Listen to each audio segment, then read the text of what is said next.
I re-injured myself building somebody else's dream?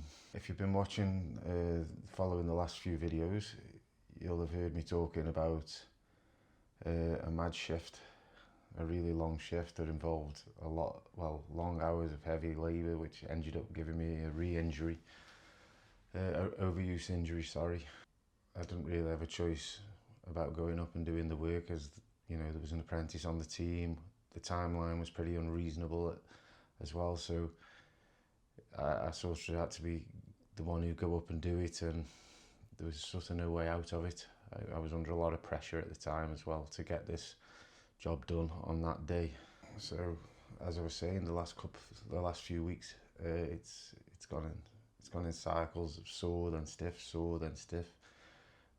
Now I'm just left with like a soreness similar to when it was torn, and I don't really know where I stand. I went to put a milk jug while I was on holiday on the top shelf of the fridge, and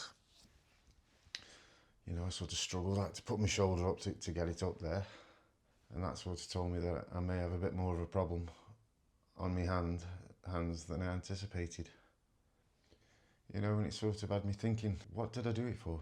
You know, I put my recovery at risk for somebody else's dream, to line somebody else's pockets, basically. And I mean, it's my job, I got paid for it, but at the end of the day, I'm supposed to be on light duties. There was only really one way that job was ever going to get done, and that's if I went up and did it myself.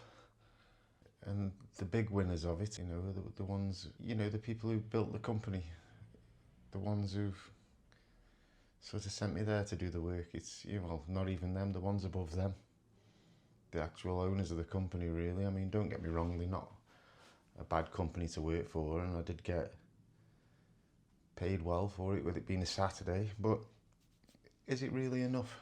When you think about what the long-term implications could be, you know, is anything enough? You know, and how does that sort of sit in line with my goals? You know, the 140 kg bench press goal. You know, are we going to get it now? Is that going to be put on hold forever, or is it going to be put on hold for another year? Are we ever going to get there? And it just sort of made me think of why I'm building this channel in the first place. Why I've built this channel, why I'm doing what I'm doing, why I'm building something for myself, not for somebody else, it's for me. This sort of is the reason I made this channel. You know, I don't want to be told where to be, what time to be there, how long I've got to stay there.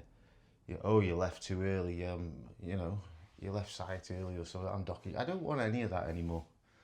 We're forced to get out of bed to go and build somebody else's life. That's why I'm doing what I'm doing, and you know, I'm sort of trying to build something as a long-term goal for myself. So what are we going to do about it? Well, now I've booked the physio in 3 weeks' time.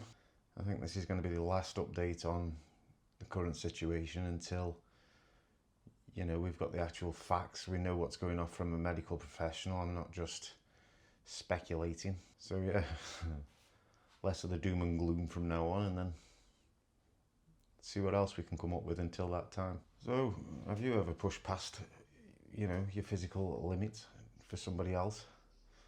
Or, you know, for your job? I say somebody else, but I know it's your job, but do you ever push a bit harder than you probably should? Please let me know, you know, let me know in the comments section and talk about it. And yeah, that's about it for today. So thanks for watching, and I'll see you in the next one. Bye.